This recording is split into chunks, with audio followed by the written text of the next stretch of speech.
Hi, good morning. Good morning, everyone. Good morning from the UK. So I don't know where you're joining from. Wherever you're joining from. Good morning, good afternoon, good evening, depending on your timing. My name is Dr. Vivian Okoye, and this is another session of our family meeting, right? And I'm super excited for this one because it's really has been a buzzing conversation on the internet, and I thought that we would bring it on here. I mean, it's something that we have been talking about for the last couple of weeks. We have been focusing on digital safety and keeping our children online. And today we just want to discuss the movie Adolescence, because there are just a lot of lessons to unpack from that movie. It's set in the United Kingdom, so it's really, really, really relatable, and is themed across different things: mental health, parenting, gaps in the system, gaps in the education system, in the armed forces. But the purpose of this conversation is to really look at, it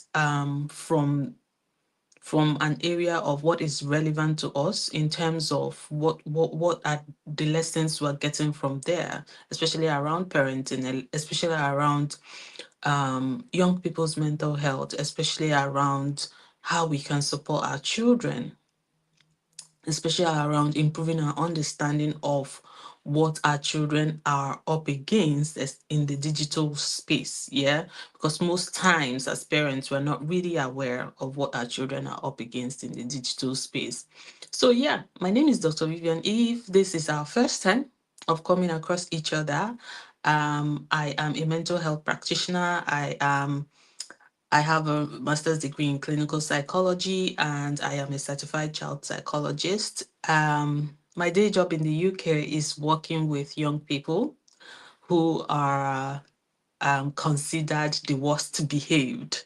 Yeah. And essentially, what I do is that I manage a region, and what we do alongside with very amazing practitioners that I manage is to create interventions that support these young people, move them from the point where they are being seen as the poorly behaved, the bad behaved, those who cannot engage with education, those who are struggling with their mental health, to a point where they become self-competent,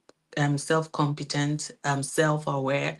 They're able to lead themselves, and they're able to engage and to create a life worth living, right? And we don't leave any child behind. And this job has really shown me that every behavior is communication. And as you would see in this conversation, it's easy to watch this movie. If you haven't watched the movie Adolescence, it's fine, right? Maybe after this conversation, you can go and watch it, but I'll try to explain as much as I can. It's easy to watch this movie and think, oh, um, abroad people, why can't they get a hold of the children? Why are they allowing the children to shout and behave like that? How would a 13-year-old go and kill somebody and the parents did not know? It's easy to say all of that. And if you have ever been in my sessions, that's what I say, because most times when things are trending or when conversations are trending, we're a bit reactive and judgmental. We see it as, this can never be me. This can never be my child. God forbid, my child will never be outside by this time. My child will never be doing this. My child can never do this. But are you 100% sure? Are you 100% sure? Because most times, especially if I'm watching this movie and I'm thinking, like, if I give my child access to a mobile phone that has access to internet, how on earth am I able to actually um ensure what they're doing, and how on earth am I able to even understand what they're up against, right? Because in this movie, you see even a police officer who is investigating a murder case and who has gone on the Instagram page of the murderer, and he has read all the chats with his police eyes, and as a parent of a young boy as well, but he didn't get the message. his son, who is a teenager, had to literally come and explain what those messages are for him. Right. So if you're a parent of a teenager, it's easy. Like, you could go on your child's phone, because for example, I have a family I work with, and what the parent would do, what the father would do, is that routinely he would come on the children's phone and he would type maybe sex or as a keyword, right? And all of the chats, if they've had any chat that has that keyword, it will come up. He will go to their WhatsApp and type, sex, or type any keyword like that. And if they've had any chat around that theme or around that topic, it will come up. But the thing is that these children are not using the language that we use. They're using coded languages. And for the first time after watching this movie, I realized that the hearts that we use, the emoji hearts that we use, different colors mean different things to their age group, right? Red means love, purple means honey or something like that, and pink means I want you but I don't want sex. You wouldn't know these things. If you're looking at your child's chat, you're probably gonna think, oh, that's an emoji, like, that's just a heart emoji. But you don't know that there is a conversation under a conversation that you're not able to pick, right? And if we want to highlight or put a spotlight on the child who killed somebody, and this is now bringing me, please, good morning, Kingsley, please, if you have any comments, please put them. If you have any question, if you have any, have you watched the movie? We're discussing the movie Adolescence, right? And we're approaching it. I said that it has a lot of themes, right? The movie tried to address a few things, but we're approaching it from the theme of your child's safety and their mental health and maybe behavior, right? It touched a few other themes around systematic problems, the education system in the UK and stuff like that. But if you have watched it, let me know in the comment what jumped at you when you watched it. As I discuss, I have a full notes of, like, the things that were jumping at me, and I'm usually like that when I'm watching a movie. Like, I want to bring our attention to the mental health aspect of it, because the boy, Jamie, who is the main character in the movie, who had killed no, not a classmate, even a senior, right, in the school, because he, would I say, was it an attraction? It wasn't an attraction, but more like he felt rejected by the girl, right? And the girl had bullied her online saliently, because this bullying wasn't it wasn't very, very like, you couldn't see it easily in the school. It couldn't be said that she was bullying him, but she would make comments on his social media that was, bullying, and then a lot of people will react to it, and that aggravated this boy because of the number of reactions that those comments will get. And that means every other person who is commenting on that agrees with her. Yeah. So then the question for us is, if your child has access to any media, and I'm not just speaking of social media now, right? Because it could be that you're watching me and you're saying, well, my child doesn't have access to a phone. Your child may not have access to a personal phone, but does she or he have access to people who have personal phones? Because they go into school, and they have friends who have phones. And let me tell you what I mean. I got a phone. I'm one of the people who got a phone early, right? I got a phone when I was in SS2, SS2-ish, SS3, right? That's the Nokia 2410 at the time. And I know that we were few people who had phones in my school. Then I went to a federal government college. And but on my phone, all of my friends had, like, people calling them on my phone. I remember that I had a classmate then who would even forge numbers, like put numbers together and then call, and then maybe people will call him back. And because I wasn't getting really a lot of calls on the phone, and it wasn't a phone that you could play with, um I would allow anybody to use it. Like, so people were using my number to call. So I say that to tell you that even if your child doesn't have a phone, they might be hinging and doing their conversations on a friend's phone. And I'm talking as way back as early to 2020s, like as way back as early 20s, 2003, 2004. Yeah, 2003, 2004. That was when I got my first phone.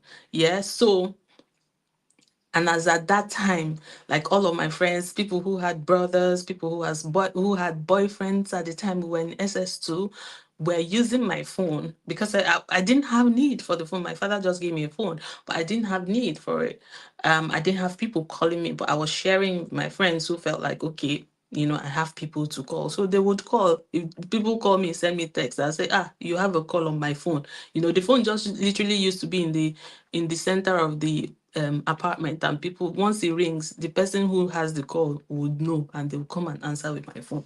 So imagine what it will be now that we have different platforms and your children attend school with people who have phones. So in case you're listening to me and you're thinking, well, this doesn't concern me because my child doesn't have a phone. Does your child have a friend that has a phone?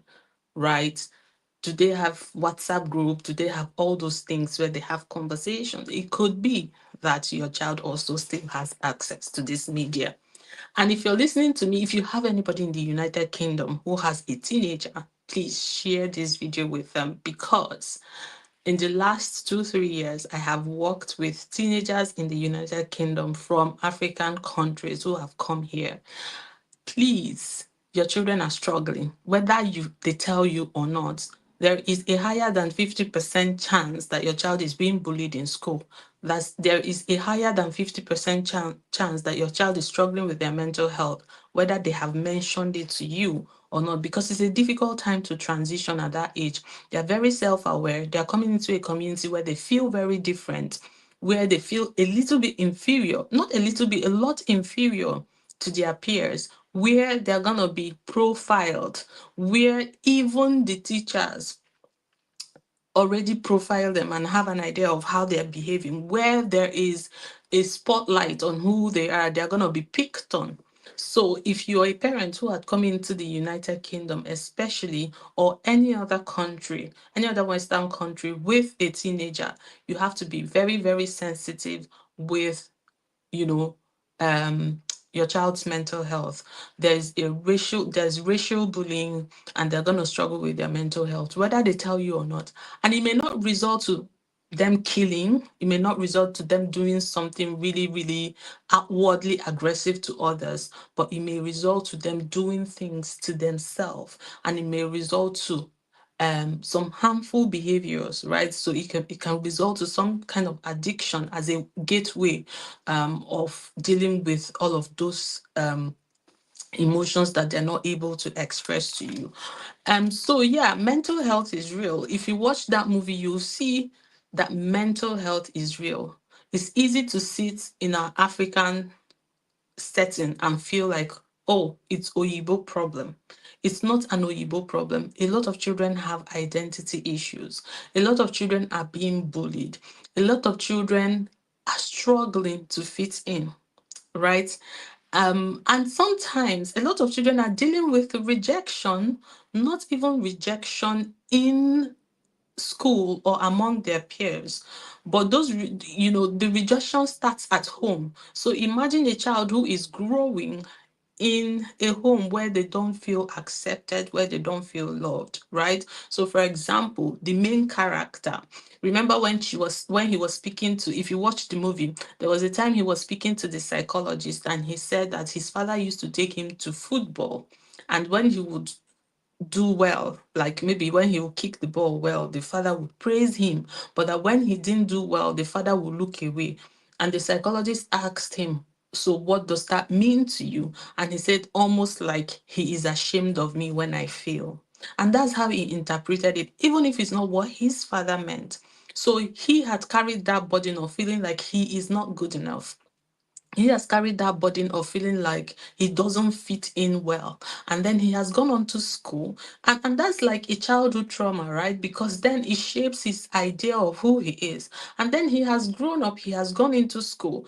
Any experience that makes him feel like people are ashamed of him is gonna tick something and it's gonna cause an overreaction, which is what happened because he had gone into school and he didn't fit into the cool guys, right? So he was profiled as a loser, like a guy who is among the losers, who is not the cool guys in school, a guy who girls did not want, who girls did not like. And that rejection kind of like, blew out of proportion.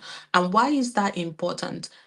Yes, our children will face these things outside of the home. Yeah, we can't control how people will treat them. So, if you're a black parent who has your children in white Western schools, you can't control that people will look at them weird. You can't control that there might be some form of salient. It can be overt or covert racial bullying.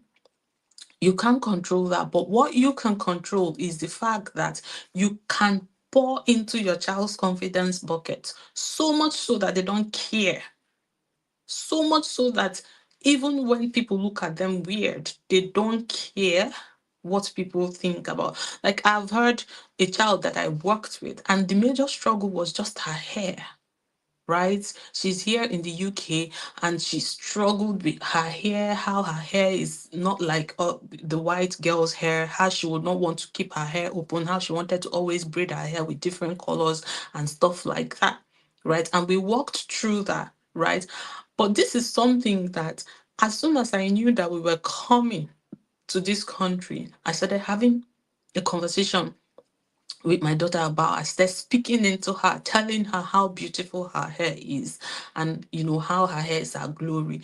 And she is even the one that would always force me to please allow her to carry her afro to school and leave it like that. It's the stress of dealing with it every morning that makes me put her hair in protective styles. So as our children grow into their teenage years, we can't, we can't shield them or protect them from some of the things that would happen to them amongst their peers in that age group. But we can make sure that we always consolidate and we always touch base at home, which is what this family failed to do. Everybody was doing their thing. They're a good family. They're an average family, mother working, father working, sister in college, and then the young boy. Yeah, an average family. But, an average family that isn't touching base as a family. They didn't even know that the boy had been out that night. They didn't know when he came out. How do you touch base with your family? Are you guys doing things together? Right? I watched a video recently of a girl who was depressed and had come for therapy, right? And the therapist asked, like, who else in your house is aware that you're going through this thing? And the girl said, well, nobody. We just come in, come down. Everybody says hello. We carry our food. You go to your room and eat your food, come back. Nobody really knows. You must go beyond that, especially those of us in the UK. If you're listening to me and you have anybody in the UK, you should send them this video. You know the hustle in the UK or the hustle abroad generally, yeah, where everybody's coming and going. You're not paying attention to the things that, you know, are happening in your children's life. Children are literally dying, but they can't talk. They can't say things to you. Perhaps because children are also sensitive. They see the stress you're going through. They see the stress of work. They don't want to add to your stress, so they keep it to themselves. But there are things that you can pick just by seeing, just by sitting down on the same dinner table and eating, just by sitting down as a family and watching a movie. There are things that you can pick up, even if your child is not telling you, about it, right? Our children face real issues. There's the girl who is in the movie, the girl who is the friend to the child that was killed. Her problem was that she felt out of place, right? And we have children who are like that. It's possible that your child is that one who feels out of place, who feels like people don't understand them. And she was really broken because this singular girl that understood her and took her for who she is now being killed, right? So it could be that at home your child is a normal child and you really, see her as a normal child, but when she goes to school, everybody thinks she's weird, everybody thinks there's something wrong with her, everybody has something to say about who she is or who she's not, right? But how do you pick these things as a family if you're not paying attention, if you don't know, right? How do you pick that up? Then there is the policeman who is fighting for this, who is investigating this case, and the son, and whose son feels like the father has chosen work over him. Yeah, how many of us are in that space where you love your children and the bills are not smiling, even in this economy? Yeah, and you have to work to give them the best, and that with your best intentions, that's what you're doing. But how are they interpreting it, right? Are they seeing it that you're choosing work over them, you don't have time over them? So regardless of what the conditions are, yeah, it's hard. Parenting is hard. It's hard work. It's hard work. Now I tell people, think about it. If you actually want a child, don't just bring a child into the world because that's what's expected after marriage. Yeah, because it's hard work and you don't have any excuse. And that's the thing, you don't have any excuse to not be present with your children. You don't have any excuse to not be present with your children, because it can just be one thing that you miss that will change the course of your life, that will change the course of your child's destiny, that will change the course of your family's destiny. Just like this family, if they were a normal family today, and the next day, everything changed. The stigma, their child was a murderer, their child was going to spend almost all his life in prison and all of that, right? Because they did not pick that their child was struggling. They did not pick that the child was struggling with rejection in school. They did not pick that the child was being bullied. They did not pick that the child was struggling with their mental health. How many of you can their children come to you and tell you that I'm struggling, right? I've had parents who come to me to say, oh, my child says I need to speak with a therapist. Because remember, yeah, these children have access to information that we don't have. So they know, like, if they have symptoms, if they feel like, oh, I'm feeling low, I'm feeling like they will Google it, and it, like, Google has a lot of information. So your child can know that, oh, these things that I'm feeling, according to Google, it looks like depression. But as an African parent, you just feel like this depression is not our thing. Just suck it up. Yeah. Or they know. I've had young people who tell me, well, if I explain to my mom, they would not agree. They'll just tell me to suck it up. Right. I've had a mom who was about to send their child to Canada to school. And this young boy was crying out, saying, Ma, I need to speak to a therapist. I need to tell you what I'm going through. And it was themed around rejection. He had suffered a major rejection from a girl that he really liked. And it's easy for you as a parent to sit in your adult high horse and say, what's wrong with you? Is it because a girl rejected you? Is it that? Just go. I beg, your school is important. But that doesn't deal with the fact that there is an emotional burden that that child is carrying that needs to be unpacked, that needs to be addressed properly so that they can move on to the next thing. Because if you don't, any emotion that you don't address, yeah, it doesn't disappear. It doesn't disappear. It only takes a different shape. So an anger that is suppressed today, that you do not allow someone to express today, will turn into aggression in the future, right? Um, Frustration that you do not let someone express today will turn into something else in the future, right? So it's important that we are listening. The summary of this movie, yeah, is that it's important that as parents in this digital age, that we are involved in our children's life. Secondly, that we are aware. We are aware of what our children are up against and that we're in touch with what they're up against. So in this sense, yes, your children have access to social media. And if you're just joining me, your child has access to social media, whether they have a phone or they don't have a phone. If you're restricting, you're wasting your time. They have friends who have access to social media. So your child, if your child is in secondary school, your child has access to social media one way or the other. Yeah. You have to be aware of what's happening in their space. And the only way you can be aware is to be connected. How much is your child able to tell you, right? And it's okay if your child cannot tell you everything. My daughter will not tell me everything. I have a 10-year-old daughter. She will not tell me everything, but I have people whom she can tell everything that I have intentionally set up in her life without her knowing, and sometimes with her knowing, right? So it can be one cool uncle, it can be one cool auntie, it can be one very young uncle, an auntie that we know that, oh, this is somebody that we trust, and this is somebody that she can have conversation with about certain topics that she's not comfortable to have with me.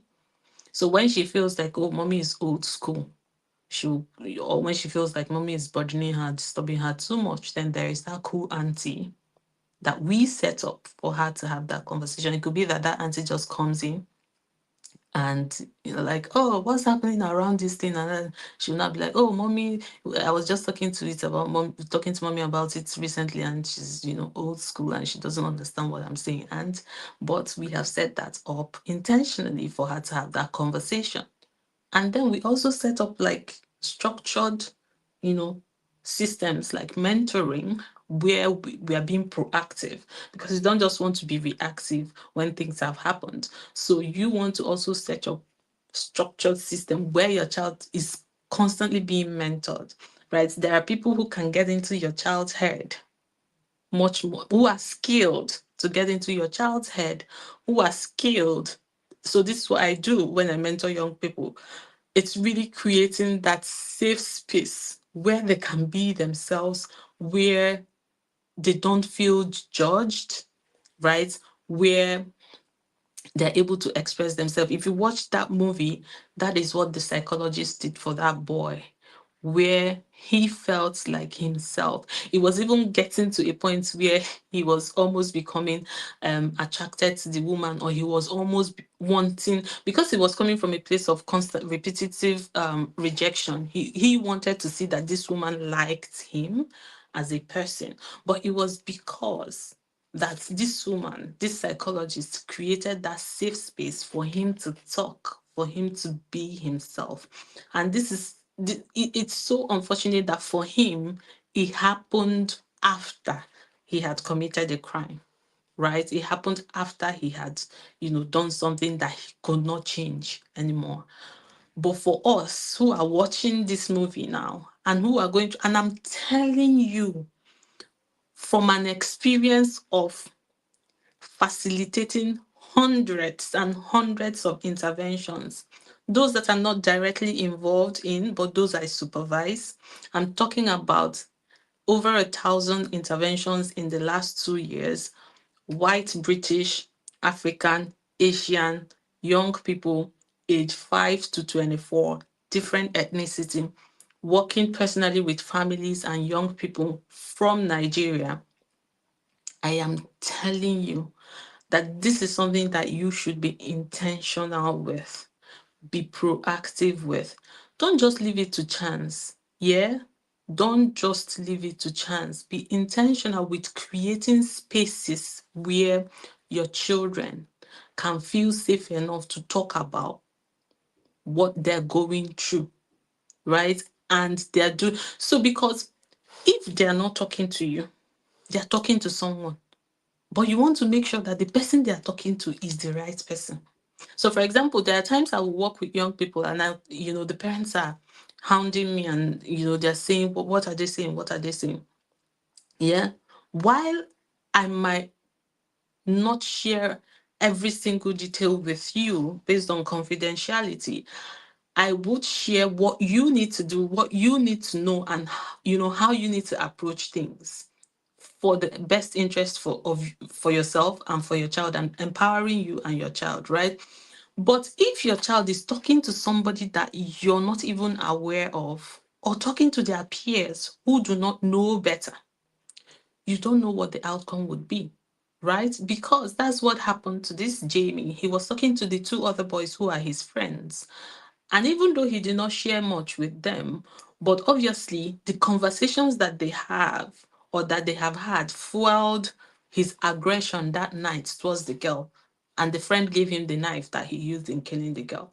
That's what happens when your child is talking to people who do not know better. If that boy Jamie was talking to somebody who would have been able to help him see that, yes, this girl is bullying you, yes, you feel rejected, but can we channel that energy? How can we deal with that positively? How do we address that? Then he wouldn't have ended up, destroying his life and having to go to prison, killing someone and having to go to prison for the rest of his life, right? And if you and I, right, are being honest, you know, with ourselves, right? If you and I are being honest with ourselves, some of these things that our children struggle now, we have struggled with them. There are some of us here who have been bullied. Like, I mean, if you went to boarding schools in the 90s and early 2000s, we were bullied, right? you know, we have been bullied, we have struggled with some of these things, but there is something about how magnified it can be in this time. So, for example, if you were bullied in our time, it just ends between you and the senior, or in the hostel, in the dormitory, right? But right now, it's easy for a child to be bullied, and then that becomes a class topic, and then that goes to the class WhatsApp group, and then that goes to the Instagram, and then thousands of people then see it and react to it. The pressure that brings to the victim is different from the pressure it would have brought to us during our own time. So it's easy for you to look at it and say, is it not bullying? All of us went through this bullying. And, m- like, not really. I know that every parent will be bothered by that and will try to do something about that. But it's easy for us to look at it through the lenses of our own experience. And that can easily make you really trivialize it if you're not being very intentional. But I want to show you the twist that comes with it being that they are living in a different world than we did, and how that just blows every other thing and every experiences they have out of proportion. So we have to really be aware of what our children are up against. Even if your child doesn't have a phone, that child is likely in the midst of people who have phones, and we don't know what they do in that space. Question question, and I need you to put it in the chat. If you're listening to me, put your answer in the chat. Can you confidently say that you are aware, if your child has access to internet of any form, any smart device, tablet, phone, can you confidently tell me that you're 100% aware of what your child is doing online at every point in time? That's number one question. Reflect on it. If you feel free to share, please do share. Can you? I'm not. Like, I'm not 100% sure. So if that makes you feel better, yeah. Can you confidently tell me that you are 100% aware of your child's experiences, like the things they are going through, what people have said to them? Can you confidently tell me? So I work with parents, yeah, and the truth of the matter is we are not, there are things that I hear, about my daughter, and I'm like, oh, why didn't you tell me? Why didn't you say that to me? Why am I hearing from another person? Why did you have to go to your dad first? And thank you for responding, and I'm like, okay, I need to pay more attention. Yeah.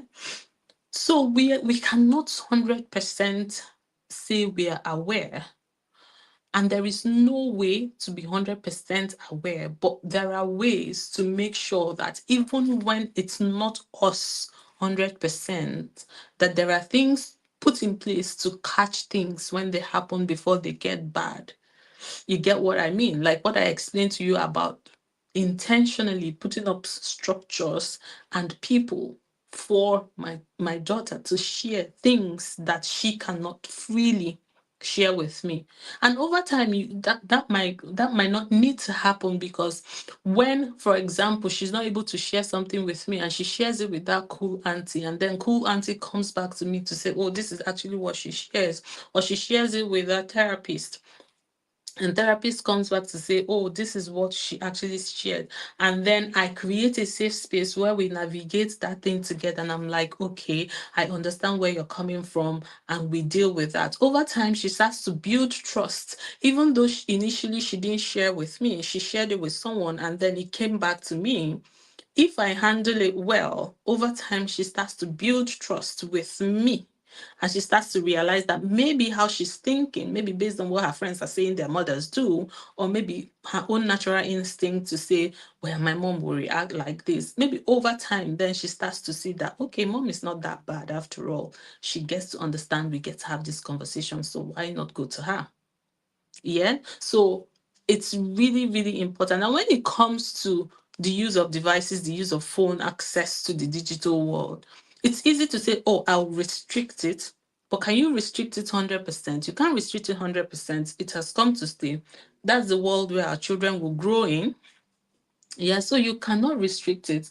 And that's why I say that in the book I'm writing, right? Parenting in the digital space, how to keep your children safe online in the ever evolving digital world. In that book, I said, as much as we want to take care of the technical aspects, which is parental control, restrictions, and all of that, screen time, we want to take care of the human element of it as well, which is being aware of what our children are up against, understanding the different platforms that our children are engaging in, and then having those relevant conversations, equipping them for the resilience and the smartness and the street smartness that they need.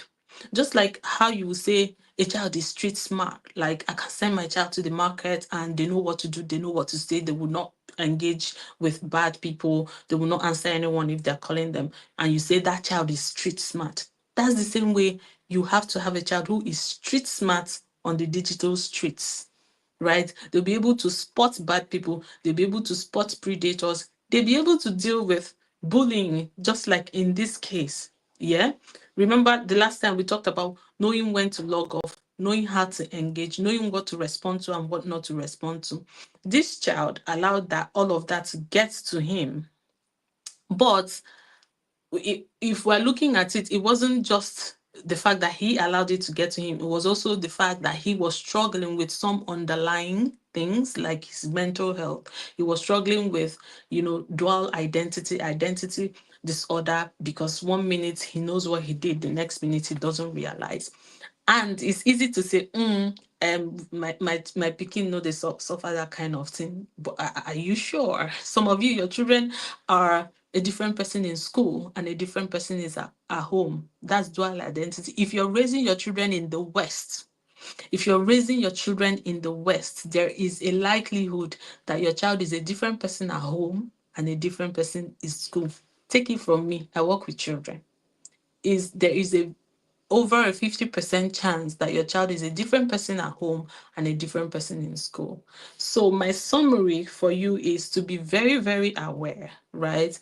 And there is no other way around awareness than staying connected and creating those spaces for connection, like as a family and being together to connect. That's how you grow your awareness of what's going on in your child's life. There is really no other way around it. I wish I could tell you that there is a technology that helps you stay aware while you go out and walk and do other things, but there is no way around it.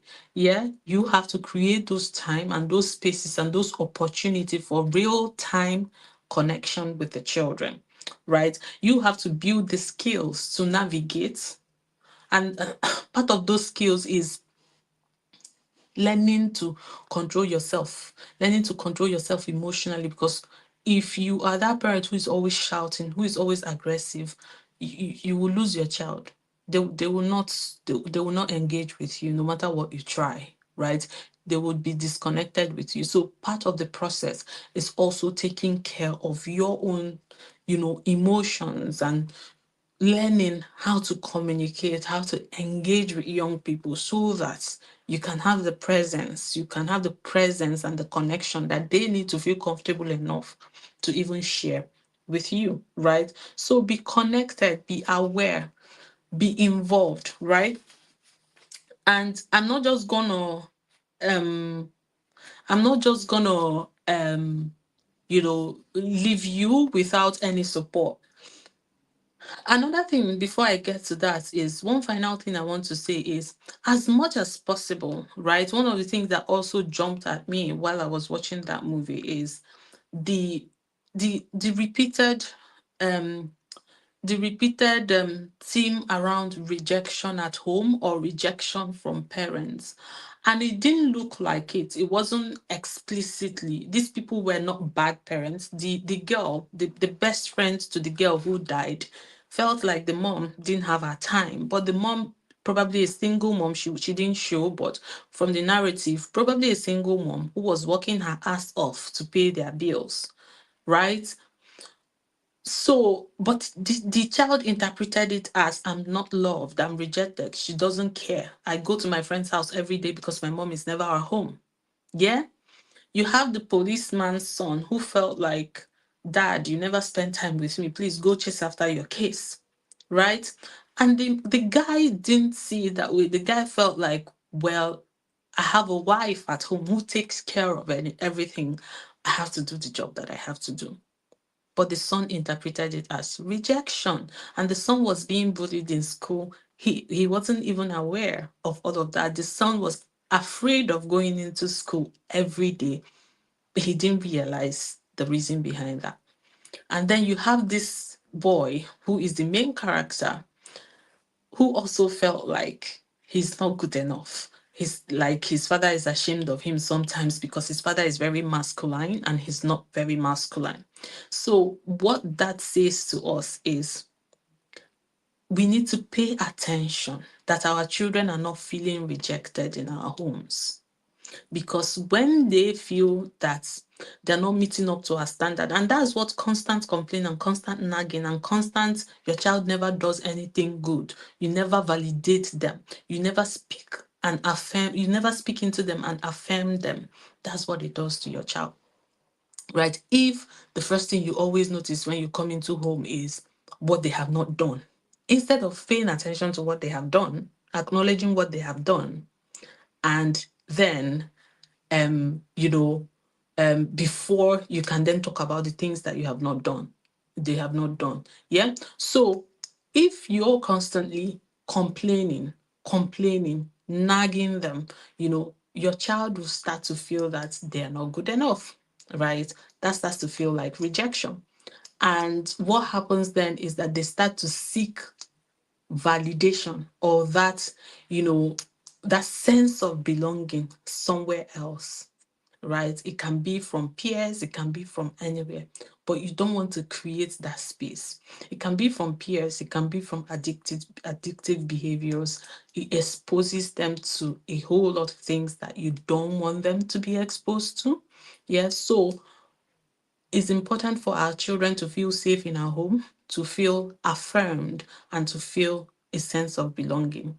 Be intentional about it in your words, in your actions, in your choices. Does it feel like you're choosing other things before them? Does it feel like you're complaining more than you acknowledge? Does it feel like you're absent more than you're present? Right? These are things to think about, because you want a place in your child's heart and in your child's head where they feel like, I am loved, I am seen, and I belong here. Because if they don't feel like they belong, then they're going to be looking all their life for where to belong. And sometimes it will land them in spaces that would change the course of their life and the course of their destiny. Yeah. So I was saying before I got to that, that I would not leave you without a support. Like you, if you're in our parenting community, you already know that I have written a book, is in the final edits. Um, it's parenting in the digital age, how to keep your child safe online in the ever evolving digital landscape. And it's an amazing book, if I say so myself. Well researched, thoroughly thought out. There are lots of conversations in there. Lots of it gives you everything, templates, step by step guides. It tells you about the different digital spaces that your children might be engaging in, and what conversations to have with them, what to look out for, and what conversations to have with them about those spaces. It's on pre-order now. On seller, if you're in Nigeria, you can pre-order. If you're abroad, it's on Amazon Kindle at the moment. Amazon paperback isn't allowing us to do a pre-order. But if you prefer the paperback from Amazon, you can do a pre-order on seller as well. So that when we then publish on Amazon, we just order it and then post it to you. I will share all of that link in the description of this video when we're done. And if you're in the community, I will share that link with you. We have also created, I mean, a lot of you have asked, and at the time I did not have time to do that, but we have created a space for your young people. So we have created what we call a safe teen circle, and it's a 6 months mentoring program for young people 10 to 17 years. We would have the junior group and we'll have the senior group. And it is themed around mental health, racial identity, confidence, self leadership, and digital safety. Over the course of 6 months, we're going to have those conversations with your young people. We're going to equip them with the skills, around these different teams. It's going to be a really safe space and a vulnerable space where they can share what they are struggling with. Yeah. If you are paying for 6 months at a stretch, that would be £50. If you are paying for 3 months, you can pay for any, like we have 6 months, £50, 3 months, £35, and 1 month, £20. So I would share all of that detail in our community groups. So if you're not in any of our community groups, please look out for that. This is the first time I have mentored amazing young people, but this is the first time that I'm led to do it as a group, and it's going to start in May and it will run through the course of the year. So if you want your child to have that space where they can, they have a qualified person. I'm not a coach, I'm a psychologist, yeah, and I have the skills to get your children to feel safe and to really unburden and open up their mouth and their mind and their heart and share honestly and vulnerably. Yeah. So if you want that kind of space for your young people, then this is your opportunity to key into that. I look forward to receiving them, and you would definitely see the difference in them, in their behavior, and in your relationship with them as we work with them. Yeah. So look out for all of those. And if you have any questions, please, now is the time to, share your question in the chat box, and I would attend to them. In the absence of that, please look out for the book. Make your pre-order. Of course, pre-order is a reduced price, and the prices will go up after some time. Same with the mentoring circle anyway. I think there's an early bird discount for a period of time before it goes to the prices that I have mentioned. So please just look out for the information. Follow me, subscribe. Please share this video so that people can watch later, people who did not join in, and join our, if you prefer WhatsApp, join our WhatsApp group. If you prefer Telegram, join our Telegram group. If you prefer to follow me on Instagram, it's Dr. Vivian Okoye on Instagram. On Facebook, I'm not very active on Facebook at this time, but yeah, it's still Vivian Okoye on Facebook. And thank you for joining, and see more of you in these family meetings. Share it with someone, get someone to see this video, to watch and to learn. Mental health is real. Our children are struggling with a lot, and every behavior is communication. So instead of just complaining about the behavior, try to find out what your child is up against and what they're dealing with, and address it from the root cause. And that's why we're creating that space where we can help you find out. Because definitely, if we're working with the young people in the safety circle, whatever we find out that we feel we need to flag to you, we would flag it to you, and we'll also help you with how to address it. Yeah. So please bring them in. Um, it's okay if your child is not telling you everything. You just have to be proactive with creating spaces where they have a competent person and a trustworthy person that they can share those things that they're not sharing with you. And that's what I'm trying to achieve with creating that space for them. All right. So see you guys. And I hope to have your pre orders coming in, and I hope to welcome your young ones into the circle. So take care now and have a lovely weekend. Bye.